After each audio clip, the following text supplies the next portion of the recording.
Bom, a gente está, portanto, iniciando a live dessa semana com a amiga Karina Merlo, trabalhadora aí do movimento espírita, incansável, oradora espírita, estudiosa, participa de uma série de atividades aí, produtora de conteúdo também, produz conteúdo espírita aí virtual, né, pela internet. E é uma grande alegria, e amiga minha, pessoal. É uma grande alegria estar aqui com você, Karina. Você levantou um tema que é um tema interessantíssimo, um tema de fôlego, que a gente tem aí há algum tempo para a gente aí conversar e fazer considerações. Creio que esse tema mobiliza muito, e eu gostaria de, inicialmente, alguma consideração inicial para passar a palavra para você. Eu me lembrei aqui, agora de tarde, antes de começar a live, que tem uma frase atribuída a Michel Montaigne, né? Michel Montaigne foi um grande Sim. filósofo francês, político, jurista, e falou muito sobre educação, escreveu sobre educação e sobre sociedade, sobre o âmbito coletivo. Ele tem uma frase que é até engraçada e até virou motivo de ironia. Ele diz que o casamento é como se fosse uma gaiola de pássaro aberta, que os que estão dentro querem sair e os que estão fora querem entrar. Essa colocação de Montaigne, de alguma forma, fala um pouco dos desafios da vida do casamento e dos ideais em torno do casamento. De um lado, a romantização em torno da vida matrimonial, de outro lado, os desafios de toda a jornada que diz respeito aí às relações próximas, né? Relações familiares, e o matrimônio também é uma relação que está incluída nesse âmbito de relações próximas, né? A verdade é que essa frase de Montaigne me faz pensar nesse desafio que é da experiência moderna, especialmente a experiência atual, da vida a dois, né? E tem um autor muito bom chamado Luc Ferry, um autor francês, que ele costuma fazer alusão de que a família atual, em termos atuais, moderna, e, por consequência, também a vida matrimonial, é um projeto, do ponto de vista do nosso conceito atual, algo recente. Não é um projeto tão antigo assim, do ponto de vista aí da noção que se tinha da vida matrimonial ao longo da história. O que é que Luc Ferry está dizendo? É que casar por amor ou se unir a alguém por afeto é uma coisa recente. Se você perguntasse a um homem da Idade Média, por exemplo, se ele casaria por amor, ele ia dizer, Deus me livre, esse negócio é muito frágil. Era arranjo social, era vinculação de patrimônio, era conciliábulo político, e casar por amor era uma coisa muito fraca. E Luc Ferry vai dizer que, no fundo, a ideia dos vínculos por afeto tornaram as relações mais fortes e a noção de laço familiar muito mais forte, apesar de haver a autonomia dos indivíduos se envolverem e dos indivíduos separarem. Essa ideia de casamento por amor ser um projeto recente e não ser algo tão assim histórico, a ponto de, se você perguntasse especialmente aos sujeitos, né, aos homens, aí do ponto de vista masculino, casamento por amor, o que é que ele acha? Eles não, amor você não encontra no casamento. Essa era a ideia que tinha muito forte, né? Era mais manutenção da família e estruturação aí de uma sociedade, né? Uma sociedade que, de alguma forma, está associado e atravessa toda a noção de vínculo conjugal ao longo dos tempos, né? A semântica da palavra conjugal já é uma semântica pesada, julgo compartilhado. Jesus alude à questão do casamento, dizendo, não separeis o que Deus juntou, fazendo uma alusão ao Velho Testamento, e essa frase é tão polêmica, e eu quero até que você depois comente essa frase, porque essa frase é tão polêmica que deu aso a interpretações as mais variadas, algumas muito equivocadas, né? O homem não separa o que Deus uniu, e se entendeu que era o casamento religioso dentro da instituição, especialmente da instituição católica romana, e, portanto, o casamento feito do ponto de vista religioso não deveria ser separado, porque Deus uniu aquilo. Essa ideia é uma ideia muito forte e que, de alguma forma, de alguma sorte, está atrelada à noção de casamento ao longo da história, que estava associada aí à ideia de um ritual, casamento como sendo fruto de uma liturgia. E é aí que o Espiritismo, de alguma forma, desconstrói esse paradigma, quando examina a questão do casamento, vai dizer que o casamento é um progresso na marcha da humanidade, questão 695, 796, a união de dois seres, é um progresso da marcha da humanidade. Os espíritos faziam alusão à monogamia como uma conquista evolutiva, a monogamia como algo mais conforme à lei de amor, e não as relações fortuitas, digamos assim. E tem o Evangelho segundo o Espiritismo, há uma colocação que eu acho basilar a respeito do tema, quando ele diz que no casamento há duas leis, né? A união dos sexos, lei de reprodução, e o vínculo de afeto, lei de amor. Portanto, uma lei material, como diz Allan Kardec, e outra lei moral. Portanto, aí entrando aí no tema que a gente organizou para falar, os espíritas têm já uma noção bem privilegiada do casamento que os nossos antepassados não possuíam, que é essa noção de que o casamento é muito mais uma vinculação de afeto do que uma liturgia civil ou uma associação religiosa, institucional, para a sociedade, digamos assim. Né? Os espíritas têm uma ferramenta e têm um acervo de conhecimento muito mais do que os sistemas religiosos tradicionais nesse sentido, porque vai falar que o casamento é um projeto evolutivo que envolve duas almas e que nem tem a visão romântica de que tudo são flores, nem tem a ideia de que é algo político, social, de interesse, mas que tem a ver com um projeto que remete ao espírito, ao nosso crescimento, ao nosso aprimoramento, né, Karina? E você tocou no ponto basilar, para a gente realmente destrinchar todos esses tópicos aí que você tocou. O ponto evolutivo, né, Flávio? Porque a gente, no caso, os espíritas, a doutrina espírita, ela se envolve nessa pesquisa de onde viemos e para onde vamos.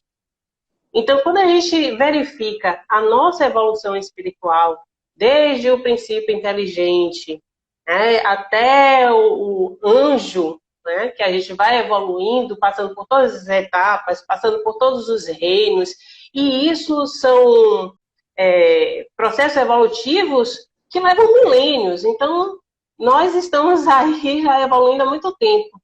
E quando a gente vem aqui para a Terra, né, verificar a nossa evolução, as últimas encarnações já no reino hominal, ou seja, na humanidade, né, como um ser humano, a gente vai ver que a instituição do casamento, que eu prefiro até chamar hoje em dia de união, né, a união entre as pessoas, dois espíritos que se definem assim, nesse propósito de estarem juntos para evoluírem, vem também evoluindo conosco, né? Com a evolução do próprio espírito.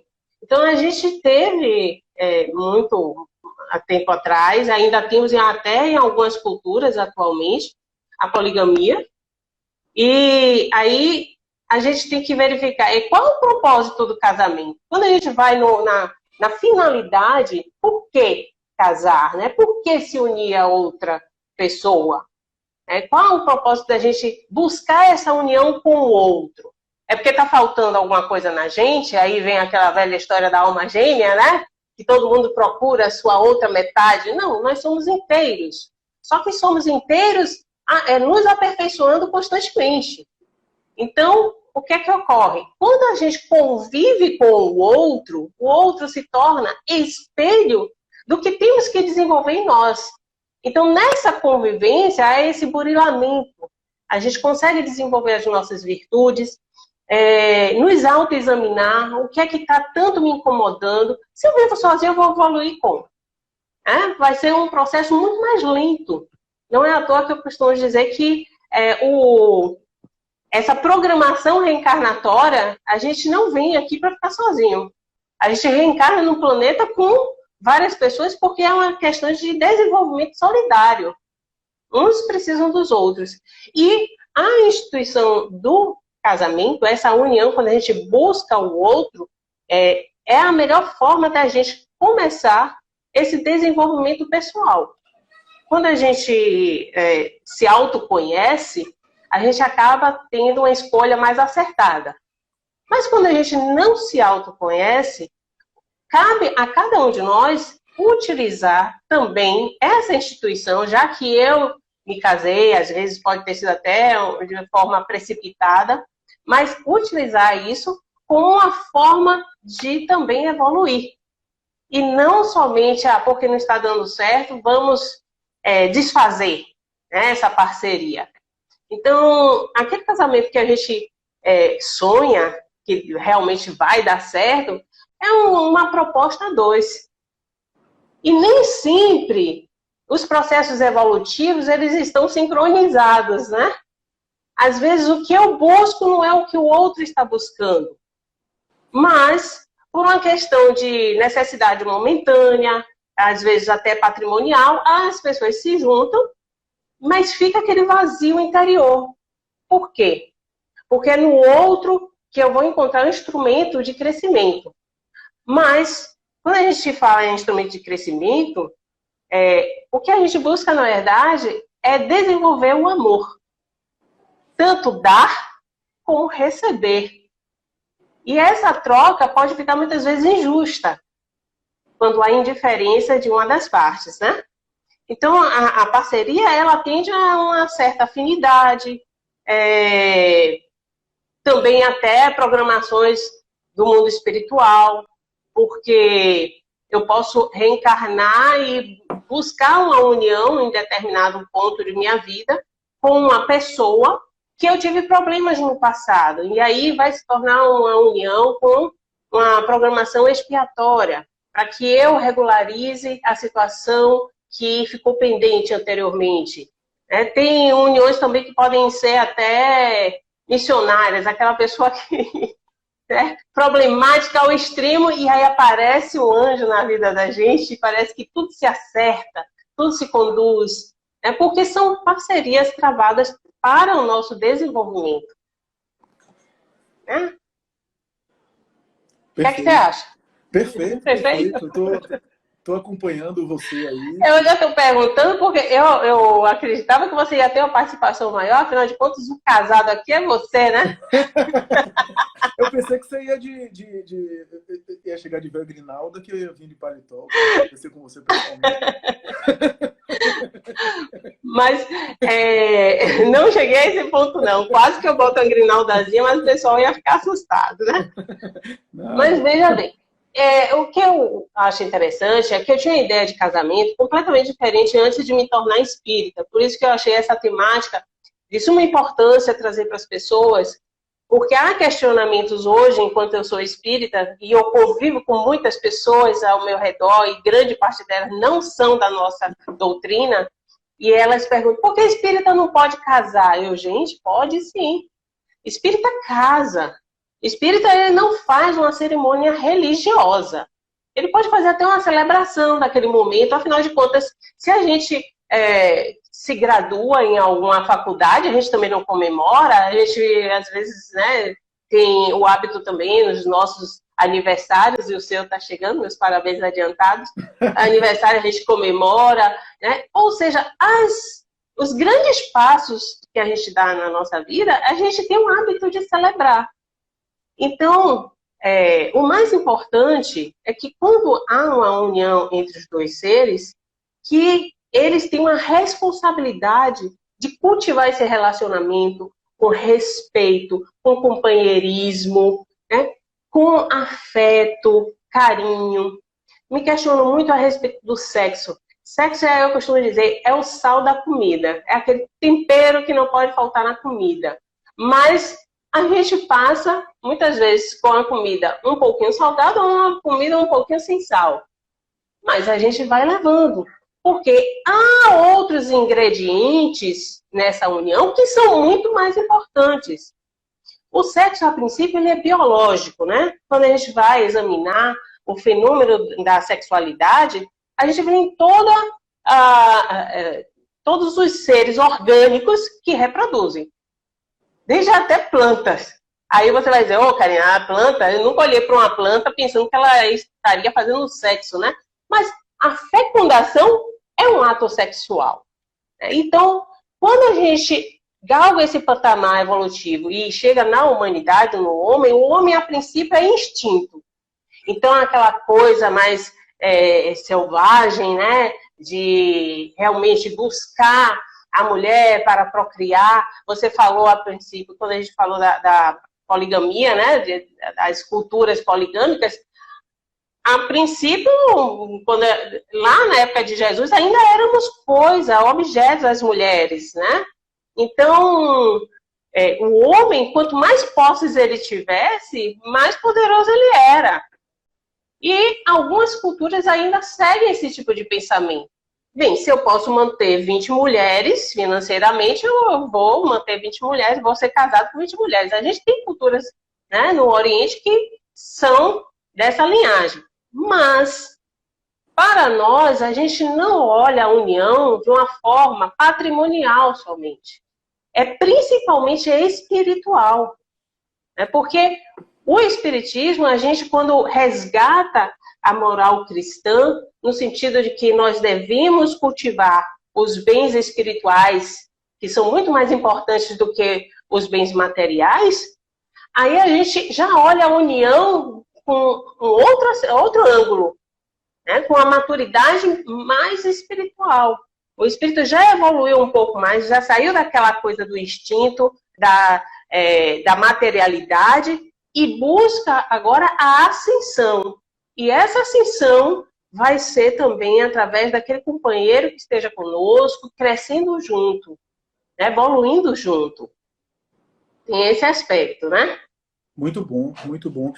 Me chamou a atenção, Karina, você falando da questão de que você considera hoje a união de duas pessoas sinônimo de casamento. Eu concordo plenamente. Porque, na verdade, do ponto de vista espírita, a gente rompe um pouco com aquela ideia formal do ritual, da liturgia. Não que a liturgia não seja importante, às vezes é um ritual de passagem, mas às vezes duas pessoas estão convivendo juntas, morando já não sei quanto tempo.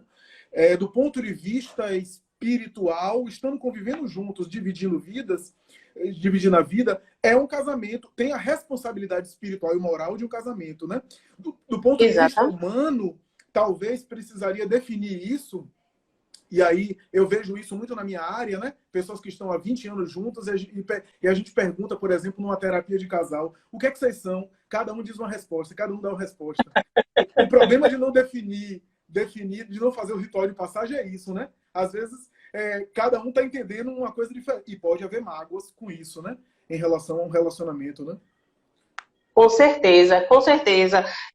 Inclusive, eu costumo dizer que essa união passa por fases, né? A gente tem aquela fase do encantamento, né? Da paixão, que a gente se apaixona por aquela pessoa, e realmente você sabe que a gente passa por transformações químicas quando a gente se apaixona pelo outro. E até essa transformação química que ocorre em nosso corpo deixa que a gente só queira enxergar o que nós queremos no outro. Então, às vezes, a pessoa que a gente está se relacionando não é nem essas Coca-Colas todas, não tem todas essas qualidades, mas nós projetamos aquilo que queremos no outro. Então, essa busca, esse encantamento, ele tem determinado tempo para durar, né? Então, às vezes ocorre dentro de 1 ano, 2 anos, tem casos até uma paixão durante 7 anos, já valeu a pena o casamento de 7 anos, né? Durante essa paixão. Mas depois que passa essa parte da paixão, o que é que envolve esse apaixonamento? Né? Essa busca dos príncipes e das princesas encantados. A gente, na verdade, a gente está encantado com o novo. Porque a gente, quando é novidade, aquilo, inclusive até o fato da gente se mostrar da melhor faceta que a gente pode para o outro, porque a gente escolhe o que a gente quer ser para o outro, né? Até chegar à fase de convívio, tudo bem, tudo é lindo e maravilhoso. Na hora que vai conviver, é que a gente vai vendo que essas máscaras vão caindo. E a pessoa vai se mostrando, eu não gosto nem de chamar de máscara, mas na verdade essas facetas vão se dissipando e você vai vendo a essência do outro realmente como ele é. Se até aí tudo bem, você acha a essência bonita, linda, maravilhosa, você vai convivendo com a pessoa, né? Continua a união. Até o momento que você se acomoda. E o que é essa fase de acomodação? Você acredita que já conhece a outra pessoa suficientemente. Não, a pessoa se torna, na verdade, previsível. né, pra gente. Ele assim, ah, não, eu já conheço, fulano vai pensar isso, se eu falar aquilo, vai pensar assim, se eu fizer isso, vai falar assado. E esquece que ali tem um ser espiritual vivendo com você. Somos espíritos. Quanto que há nesse indivíduo que eu tenho para descobrir? Quantas vezes a gente reencarna, meu Deus do céu? Quantos papéis, tudo que nós trazemos dentro de nós, no nosso inconsciente. Por isso que, às vezes, a gente até se surpreende, acha que conhece a pessoa e, de repente, a pessoa dá aquele start e se revela com uma reação fora do normal. Mas, na verdade, aquilo é o normal daquela pessoa. É que a gente não deu oportunidade de ainda investigar, ainda ter contato com aquele ponto específico. Então, isso ocorre nas uniões, quando a gente simplesmente acha que conhece já o outro, vai se acomodando e vai deixando também, vai se desinteressando, vai ficando uma relação estagnada. E, Flávio, quando a gente estuda no Espiritismo e a gente entende que nós fazemos parte de um plano maior e entendemos que estamos inseridos num todo que é Deus, fazemos parte dele, temos ele em nós, observamos que tudo está em movimento. O universo está em movimento, nós estamos em movimento. Se a gente perde aqui o nosso corpo, a gente morre, a gente continua em movimento. Nada pode permanecer estático, estagnado, muito menos um relacionamento. Aí, quando tem essa acomodação, geralmente uma das partes vai ficar insatisfeita, se não as duas partes, né? E está fadado ao insucesso. Quando a gente tem essa visão espiritual, né, que a doutrina nos dá, de todo esse detalhamento, de que nós devemos ser mais pacientes com o outro, que há muito a investigar e a conhecer a respeito do nosso parceiro, da nossa parceira, nós temos um cuidado maior com a relação. Porque hoje em dia, né, como diz, você vai saber, acho que é Bauman, né, que fala dos relacionamentos líquidos, né? Ah, acertei, porque não é minha área, é a sua. Mas hoje em dia as relações estão líquidas, ou seja, não prestou, acabou. Não está me deixando feliz, tchau. Mas espera aí, se não está te deixando feliz, é porque algo está incomodando. O que é que está incomodando? Ninguém quer ter o trabalho de fazer esse exame, que é o que vai nos ajudar a evoluir. Então, as uniões, elas não são permanentes, né? A gente não está dizendo que eu vou me unir e passar o resto dessa encarnação com fulano, ou a gente vai desencarnar e vamos ter outras encarnações pela frente juntos. Não, nós só temos aquela convivência por uma questão de necessidade evolutiva. O que há depois disso é uma grande parceria, inclusive uma parceria espiritual, que a gente chama de espíritos afins. Sempre estaremos nos ajudando mutuamente. Então, quando não está dando certo, as pessoas geralmente jogam fora essa oportunidade de buscar esse aperfeiçoamento, buscar uma terapia, né? Uma terapia de casal.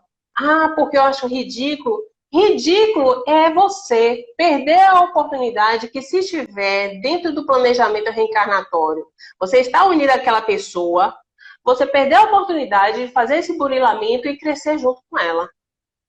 Uhum. Se for uma expiação, a gente vai pré-datar, jogar para frente, né, para resolver essa problemática.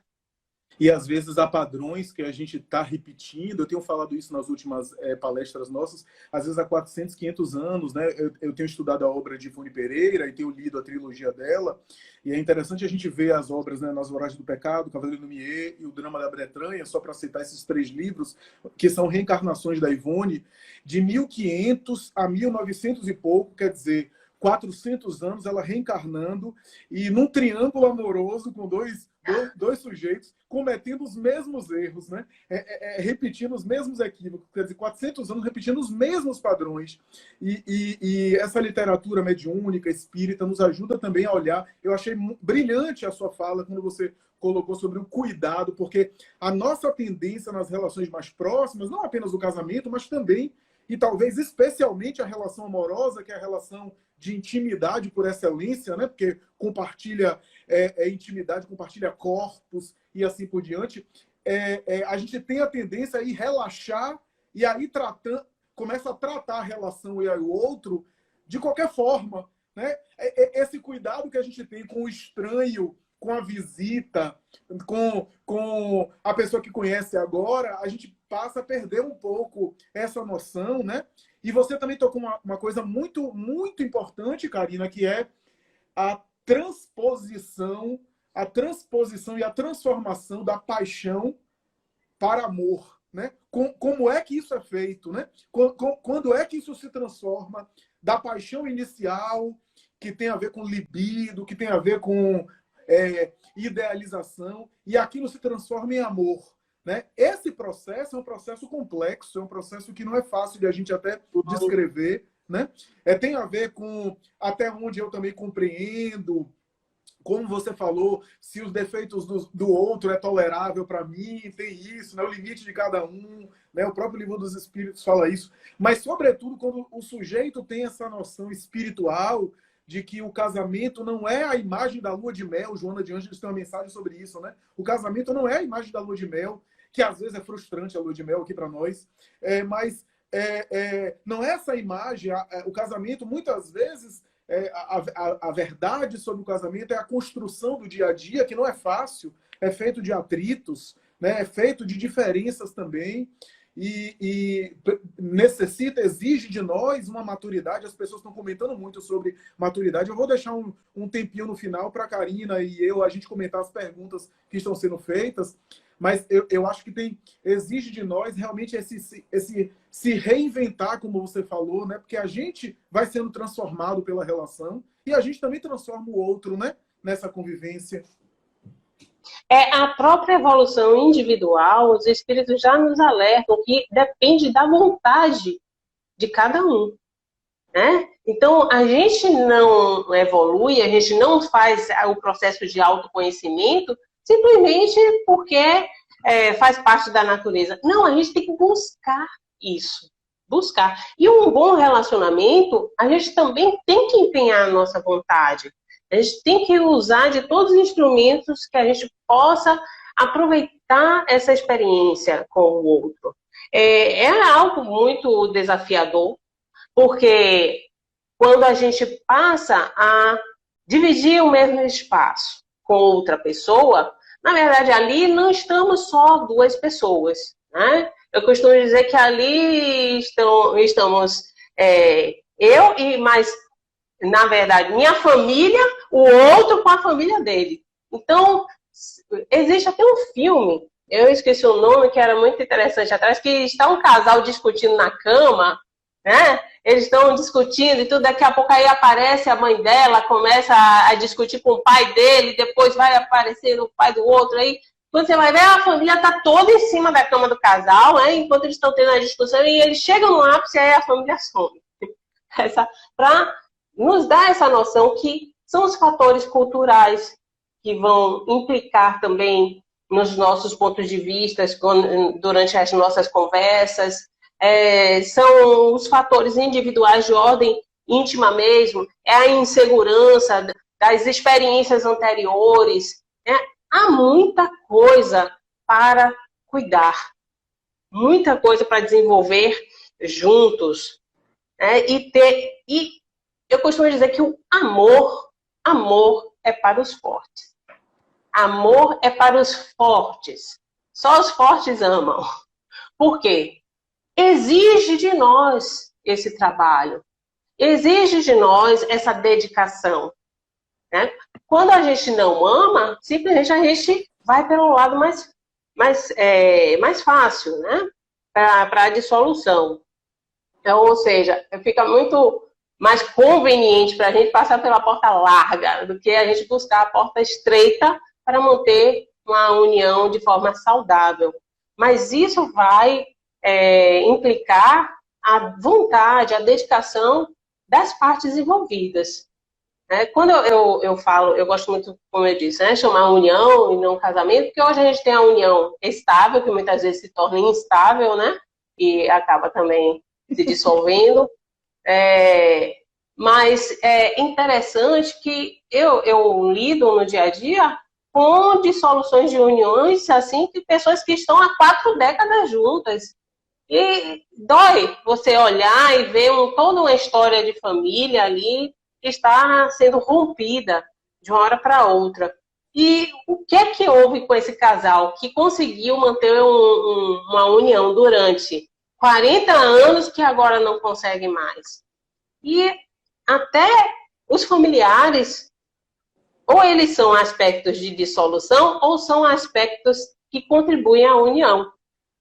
Então, quando os envolvidos, eles têm que ter também esse cuidado em olhar ao seu redor, as pessoas que fazem parte da vida delas, porque exercem influência. A gente tem a influência espiritual, tanto de obsessores que estão no plano espiritual, como temos a influência dos obsessores que estão materializados e às vezes fazem parte até da nossa própria família.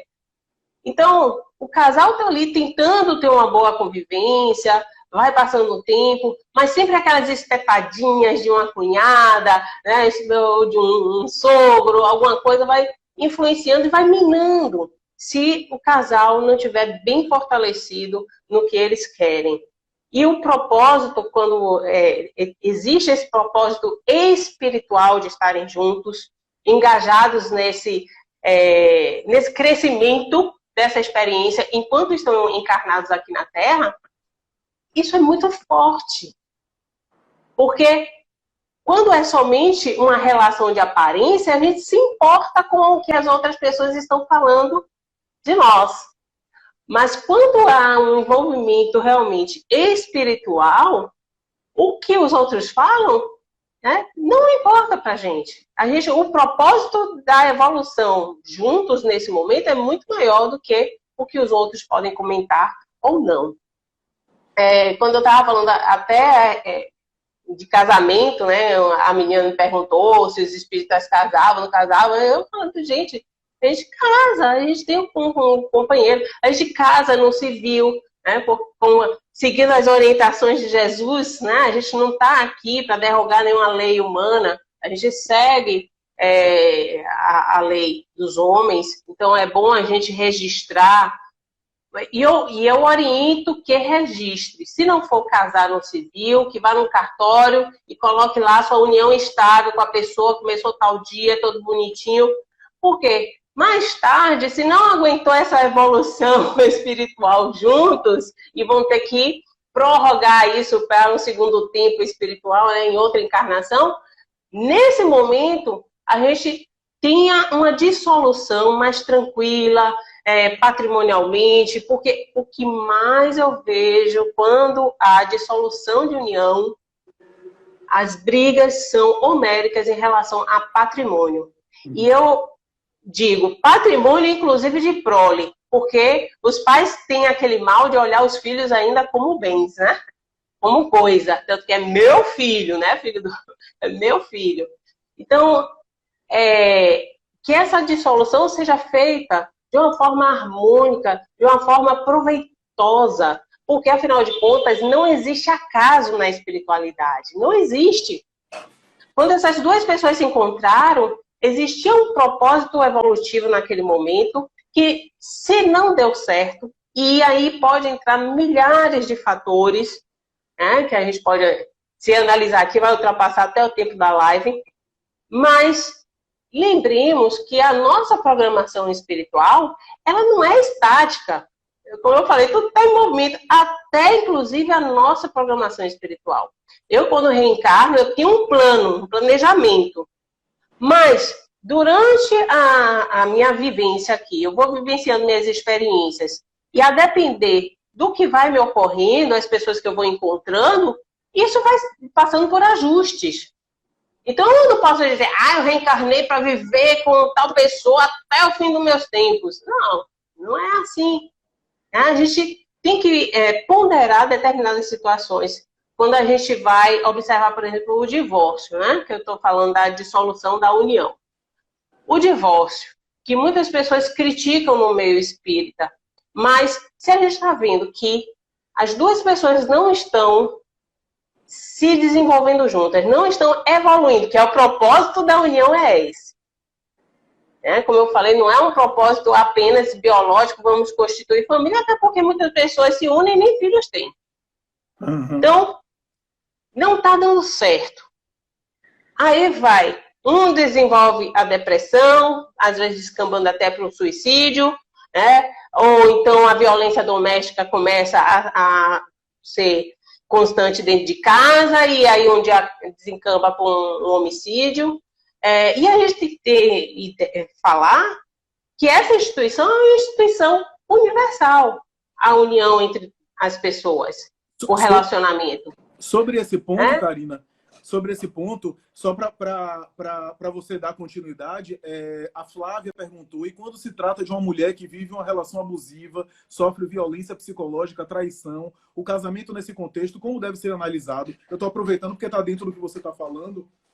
Exatamente. Não há necessidade da pessoa se automutilar, ficar, porque você se submeter a essas condições de violência física, porque por um propósito evolutivo. Que propósito evolutivo é esse? Você vai, na verdade, evoluir, porque os traumas que você vai ficar durante essa relação, né?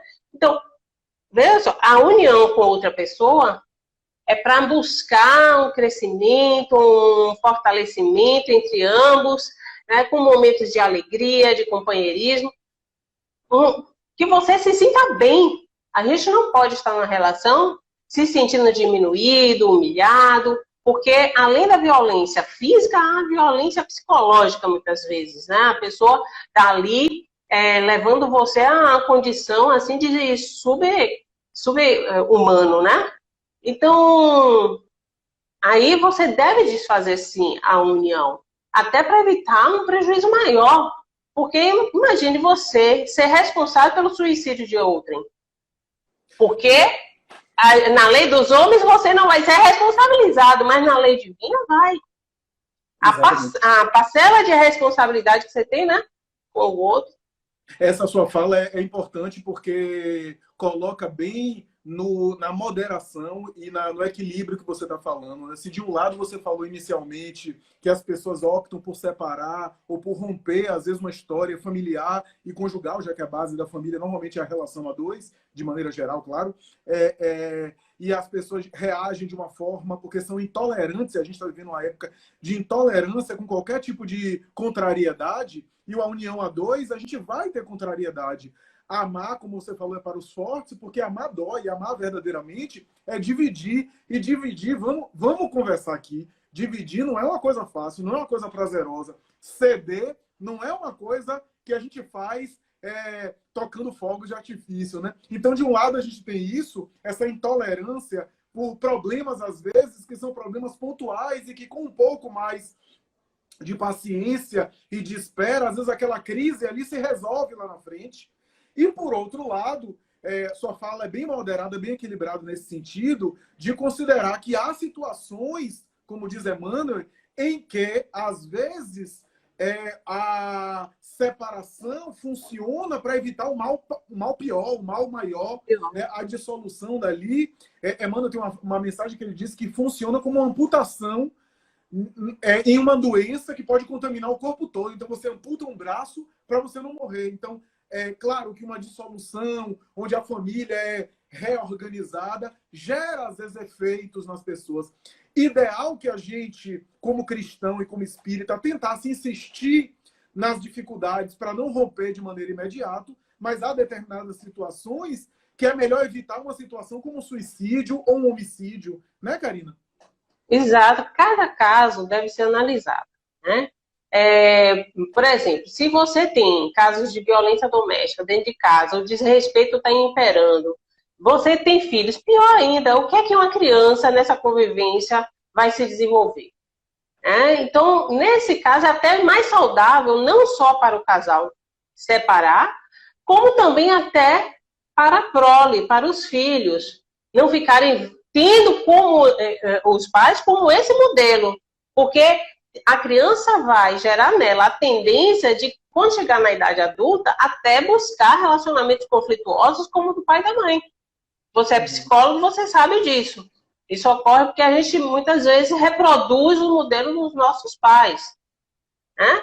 E então tem casos que sim, a gente deve buscar, a gente deve lutar para manter o relacionamento, porque há ainda o respeito. Às vezes, porque não está tendo muito mais atração sexual. Muita gente, não, porque a gente não faz como a gente fazia no início do relacionamento. Gente, como eu falei, o sexo ele vai passar a ser um detalhe no relacionamento, ele não vai ser o relacionamento. Enquanto que a gente está passando por uma descoberta, é aquilo que você falou, né? A gente está se despindo para o outro, tanto fisicamente como emocionalmente.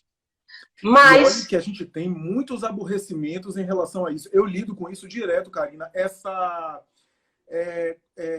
A queixa, normalmente os homens queixam mais, mas não é só os homens, não. Há mulheres que também queixam, que é do desnível do apetite sexual, da libido, que não é a dinâmica do casal igual, que às vezes há um desnível. É raro haver um nível igual. Quase sempre vai haver desnível. Vai haver diferenças na dinâmica. Claro, porque são seres completamente diferentes e com dinâmicas diferentes. Porque quando você vai ver, um está mais dentro de casa, lidando com a educação dos filhos, o outro está mais relacionado, né, com o objetivo profissional. E isso tem que haver um equilíbrio, porque às vezes o que está em casa está insatisfeito porque o outro não fica em casa. Eu achei interessante, essa pandemia forçou todo mundo a ficar dentro de casa de uma hora para outra, né? Para você observar que determinadas atividades, aquelas domésticas, têm importância, né, no dia a dia, no desenvolvimento daquele lar, das pessoas que fazem parte daquele lar, daquelas crianças. Isso tudo tem que ser observado. Não, então, quando a gente...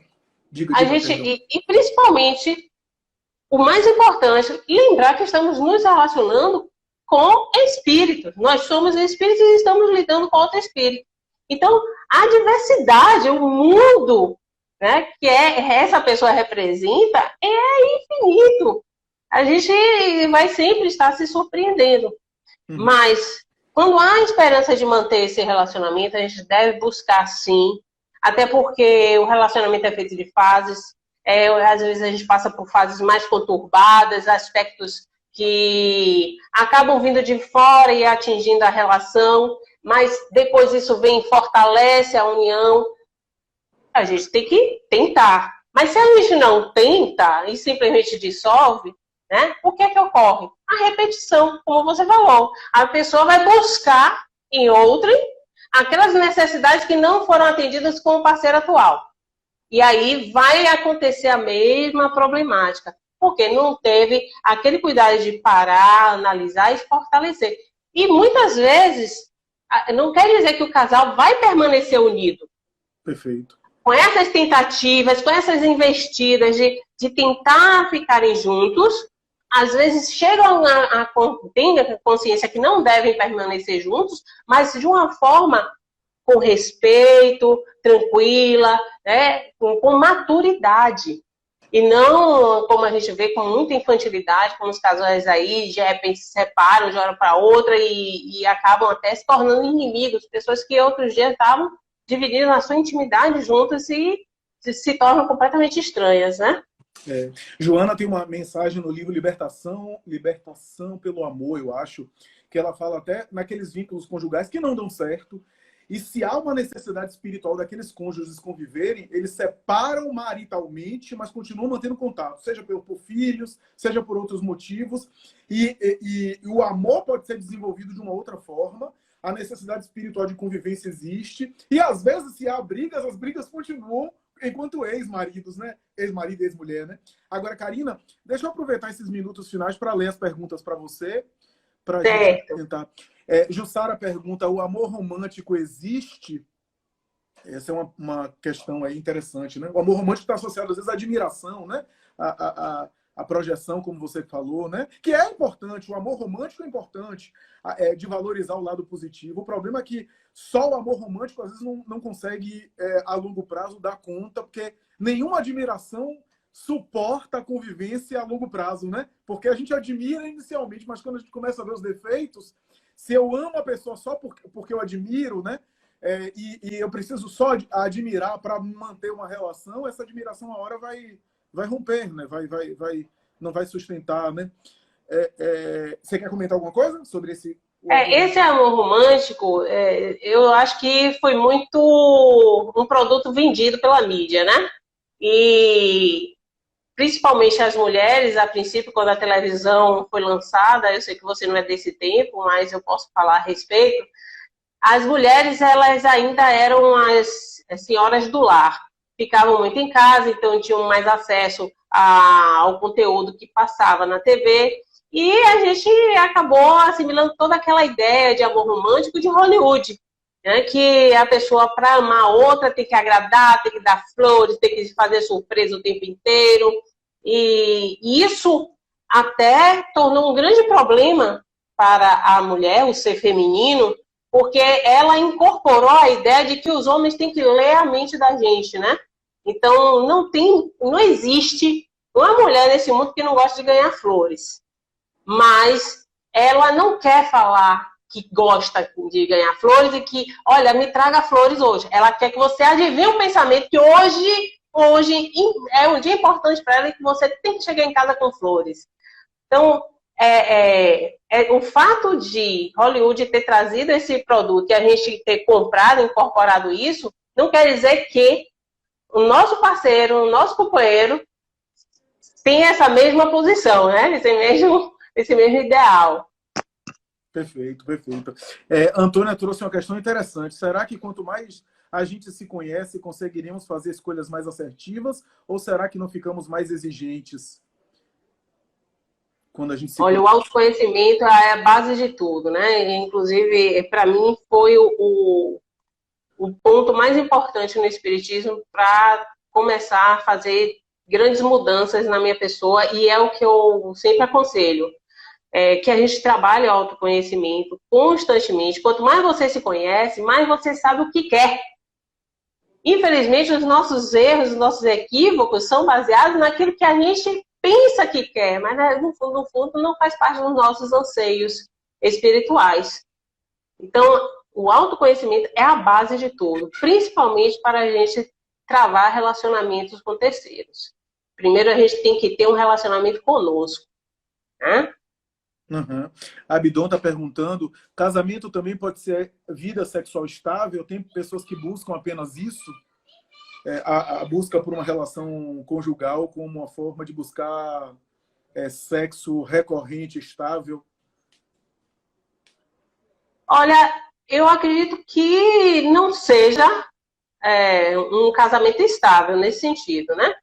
Porque se é somente para atender um dos aspectos de um todo, ele não vai sobreviver. Até porque sexo a gente tem fora do casamento com quem a gente quiser, né? Sem qualquer tipo de compromisso. O casamento, essa união entre duas pessoas, ou realmente querer estar com o outro, envolve muitos outros aspectos do que o sexo. Como eu falei, o sexo é apenas um detalhe, né? Talvez por imaturidade algumas pessoas busquem isso, que é uma ilusão, porque eu até me lembrei aqui de um piada, né? A pessoa busca sexo no casamento, é justamente que não vai ter com o tempo, né? Vai começar a beijar na testa e pedir a bênção, enfim.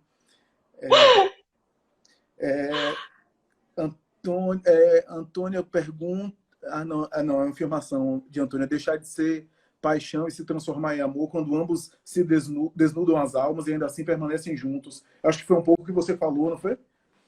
Isso, exato. Que é o que eu costumo dizer, a finalidade, né, da união em si. A gente se revelar ao outro, nessa forma que quando a gente se revela ao outro, a gente está se revelando para nós mesmos também. E enquanto que o outro se revela, a gente também vai adquirindo aprendizagem, né? Uhum. Perfeito, perfeito. Essa é uma questão interessante, né? Porque conseguir amar o outro com os defeitos que o outro tem. Isso Sim, quando ela fala, quando ambos desnudam as almas. Porque nós não somos perfeitos, ninguém é perfeito. Infelizmente, a gente vive essa angústia que a sociedade nos impõe, mas se a gente não é humilde o suficiente para entender que não somos perfeitos, que temos inúmeros defeitos, e o outro também tem, aí a gente tem que ser humilde o suficiente, não só para revelar os nossos defeitos, mas principalmente para também receber os defeitos dos outros, né? Da gente tolerar as imperfeições alheias. Perfeito. Aí é uma afirmação, amor construído através do respeito recíproco, de Simone. Né? Eu me lembrei da frase de Nietzsche, né? O que segura casamento não é o sexo, é a amizade, né? É você conseguir manter diálogo, né, com alguém, né? O companheirismo. Karina, estamos Exatamente. chegando aos últimos minutos, acho que a gente tem uns 5 ou 6 minutos. Você quer fazer alguma consideração final? Quer fazer alguma... Eu gostaria, Flávio, eu gostaria de incentivar, né, os casais. Eu acho interessante porque quando a gente busca essa união, a gente não busca um outro espírita, né? A gente busca uma outra pessoa. E às vezes vem com religião completamente diferente da nossa. Então, quando a gente buscar nos relacionar com outra pessoa, entender que às vezes as diferenças vão ser muito grandes. E aí a gente tem que redobrar a paciência. Senão, você vai ter que investir em uma pessoa diferente, né? Eu falo porque os espíritas, a gente não tem dogmas, a gente não tem aqueles rituais que outras religiões têm e muitas vezes até aqueles que não praticam querem dar opinião na vida do casal, né? Por exemplo, eu sou espírita, me envolvo com um rapaz que é católico, né? Mas ele não é praticante, a família não é praticante, mas o fato de eu dizer que eu não quero casar na igreja vai ser um caos. Porque a mãe dele sempre sonhou, né, entrar na igreja, ficar lá no altar esperando o filho chegar para casar com a noiva, né? Então, a gente entender que tem essas diferenciações no pensar e sermos muito pragmáticos e entendermos essas diferenças e sempre fazer o evangelho no lar. Sempre. As pessoas que estão se relacionando, se puderem trabalhar esse crescimento da moral cristã juntos, eu acho que isso é muito válido, principalmente para aqueles que já casaram e já têm algum tipo de união, levar para dentro do seu lar esse investimento que é o evangelho no lar. É praticar todo dia um pouco, pelo menos uma vez por semana, para fortalecer aquele lar, inclusive de influências. Maravilha, maravilha. Que tema bacana, né? Que tema e que condução, né? Que abordagem que você fez, né? As considerações muito ricas, né? Você foi pontuando questões. Claro que é sempre um recorte, porque tem muito mais coisa, né? Mas teria sido mais interessante se você tivesse vindo de noiva, né? Corri o risco de, se a lei permite a bigamia, de eu pedir você em casamento, né? Alguma coisa assim. Não. Outra coisa, esse aspecto do vestido de noiva, eu acho interessante, né? Essa menina que estava tendo essa conversa comigo me falou isso. E vem cá, você não pensa em um dia casar de branco, entrar na igreja? Aí eu já pensei no passado. Hoje em dia não faz parte mais da minha realidade. Aí é que eu tive que explicar para ela. Até porque a gente casa de branco na igreja por uma questão de ignorância. Ela se ofendeu. Como assim? Porque nem a igreja exige que se case de branco. As tradições, aquela coisa de a gente saber que noiva sempre veste branco, a gente põe na cabeça que tem que vestir branco e não é. Então pode ser qualquer cor. Você pode fazer o seu casamento da igreja.